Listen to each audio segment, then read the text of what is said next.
আসসালামু আলাইকুম। আমরা যখন মুসলিমরা আলুর মধ্যে আল্লাহর নাম, গরুর গোশতে আল্লাহর নাম, প্রকৃতির মধ্যে আল্লাহর নামের ছবি-টবি দেখি, আমরা এগুলো নিয়ে খুব অনুপ্রাণিত হই, এগুলাতে ব্যস্ত থাকি আর প্রমাণ করার চেষ্টা করি উপরে আল্লাহ আছেন। ভাই আল্লাহ এমনিতে আছেন। তবে আজকের দিনে এসে আপনি এই যে সোশ্যাল মিডিয়াতে কথা বলছি বা যাই ব্যবহার করছি এগুলো পশ্চিমা প্রযুক্তি, নজরদারি থেকে শুরু করে সবকিছু তাদের প্ল্যাটফর্মকে আমরা ব্যবহার করছি। তো এর বিপরীতে আমরা কি আসলে কোনো কিছু তৈরি করতে পারছি? আজকে এই পশ্চিমা মিডিয়াগুলা বা এই প্ল্যাটফর্মগুলা সিদ্ধান্ত নেয় কে বলবে, কে বলবে না, কে কতটুকু বলবে, কাকে কিভাবে থামাইতে হবে, নানান স্ট্যান্ডার্ডিটি তারা ক্রিয়েট করে।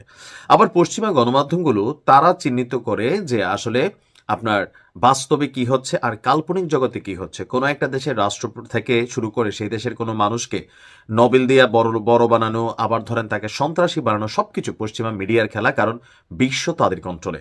আর এগুলোতে হয় কি, বিভিন্ন দেশের সরকার পতন থেকে জনগণকে নানানভাবে ডিপ স্টেট নানান ভূমিকা রাখে। আর ডিপ স্টেট মানে শুধু ওই দেশের মধ্যে থাকা তাদের এজেন্ট কাজ করে তা না, এটা সারা পৃথিবী ব্যাপী তাদের যে গণমাধ্যম, মিডিয়া শক্তি, কূটনৈতিক শক্তি সবকিছুকে ব্যবহার করে। হঠাৎ করে গতকালকে আমরা দেখলাম যে একটা নিউজ আমি দিয়েছিলাম যে আপনার ইরানের যিনি সর্বোচ্চ নেতা বা ইরানের প্রেসিডেন্ট তারা পালিয়ে গেছেন। এর পরপরই আপনি দেখেন ধারাবাহিক ন্যারেটিভের পার্ট 2 হচ্ছে যে যুক্তরাষ্ট্রের সাথে আলোচনায় ফেরার জন্য ইরান এখন প্রস্তুত রয়েছে। জানিয়েছে কে? আপনার পশ্চিমা গণমাধ্যম যে ইরানের পররাষ্ট্রমন্ত্রী আব্বাস আরাকচি নাকি এই বক্তব্য দিয়েছেন। তো তিনি বলছেন যে উত্তেজনা নিরসনের একমাত্র পথ হলো কূটনীতি। আর আর সেই অবস্থান থেকে ইরান সরে আসবে না। অর্থাৎ নিউজগুলো এমনভাবে দেয় যেন আপনার বিশ্বাস হয়। এখন যদি বলে যে ইরান যুদ্ধ চায় না, ইরান আমেরিকার সাথে কথাবার্তা বলতে চায়, তো এই বিষয়টার মাধ্যমে কি বোঝানো হবে যে মানুষ বিশ্বাস করবে যে আহ, এটাও তো মিথ্যা নিউজ। তো এটাকে একটু সত্যের মিশ্রণে তৈরি করার জন্য আরাকচি সাহেবের বক্তব্য হয় না একটা অংশ সঠিক রাখছে, কিন্তু ইরানের কোনো গণমাধ্যম এই ধরনের নিউজ প্রকাশ করেনি, বা ইরানের নিউজগুলো যারা প্রকাশ করে তেমন কোনো বক্তব্য আমি কোথাও খুঁজে পেলাম না। তুরস্কে অবস্থানকালে এক বক্তব্যে ইরানের শীর্ষ একজন কূটনীতিক নাকি বলেছেন যে কোনো আলোচনার ভিত্তি হবে ন্যায় এবং আইনের শাসনে। চাপ বাড়লেও ইরান কূটনৈতিক প্রক্রিয়া ত্যাগ করবে না। অর্থাৎ বাংলা কথায় যদি বলতে চাই, মানে ইরান পোতাই গেছে, ইরান আলোচনার জন্য এক ধরনের মানসিকভাবে প্রস্তুত। মানে ন্যারেটিভটা আপনি বিষয়টা যদি বুঝতে পারেন যে সিস্টেমটা কিভাবে আনছে। এখন এই বক্তব্য দিলে যারা যুদ্ধের ময়দানে যুদ্ধ করবেন, যারা কি বলা হয় যে ফর্ম পূরণ করলেন বীররা, যে কোনো মূল্যে ইরানকে বাঁচাবেন, তো সবার একটা মানসিক ধাক্কা পড়ে না যে দেখো আমরা কি করতেছি আর আমাদের নেতারা বৈশা কি করতেছে। কারণ যে কোনো একটা রেভলিউশন অথবা যুদ্ধ এটা একটা ব্লাড কানেক্টেড ইস্যু। একবার এই উত্তেজনা কমে গেলে আপনি এই মানুষটাকে আর দ্বিতীয়বার তার আগের জায়গায় ফিরিয়ে আনতে পারবেন না। তো এখানে বলা হচ্ছে তুরস্ক সফরের অংশ হিসেবে দেশটির জ্যেষ্ঠ কর্মকর্তাদের সঙ্গে বৈঠক করেছে ইরানের পররাষ্ট্রমন্ত্রী।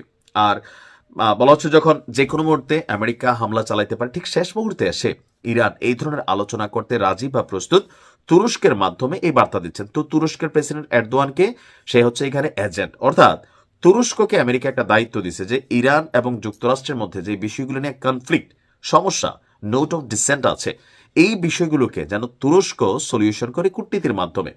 এখন ইরানের বিপরীতে আমেরিকা আসলে কি চায়? এদের চাওয়া একটাই যে পারমাণবিক কর্মসূচি তোমরা বন্ধ করে দাও, দিয়া ভাই আমাদের সাথে ভালোবাসার সম্পর্ক করো।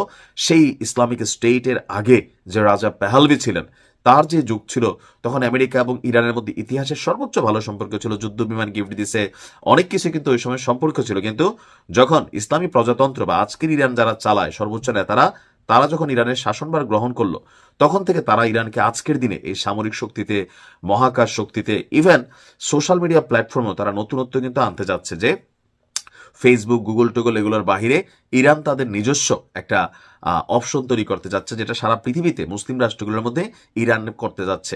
তো সেই প্ল্যাটফর্ম ব্যবহার করলে আমরাও মন খুইলা কথা বলতে পারবো। এখন যেমন কত শব্দগত ইস্যু আছে, আমি হয়তো মন খুইলা কথা বলতে পারি না। তো আমাদের মুসলিমদের আসলে যে জায়গাতে শক্তিশালী হওয়া দরকার ওই জায়গায় না হইয়া আমরা ধরেন কথায় কথায় জিহাদ, এক মুসলমানের মাথায় আরেক মুসলমানের বাড়ি। বাংলাদেশে দেখেন এতগুলো ইসলামিক দল, বিএনপিরে মারতেছি আমরা জামাত ইসলাম, জামাতের মারতেছি বিএনপি, সব তো মুসলিম। ইসলামী আন্দোলনে মারতেছি জামাত, জামাতের মারতেছি ইসলামী আন্দোলন, আওয়ামী লীগরে মারতেছি জামাত, মানে সবাই কিন্তু আমরাই। কিসের ইসলাম, কিসের কি? দুই ভাই একসাথে ঘরে মিল্লা থাকতে পারি না, আর আপনি আসছেন পশ্চিমাদের বিরুদ্ধে লড়াই করবেন। এদের কূটনীতির নখের যোগ্য কিনা আমরা আজ পর্যন্ত আসলেই হই নাই। ভালো থাকুন। আসসালামু আলাইকুম।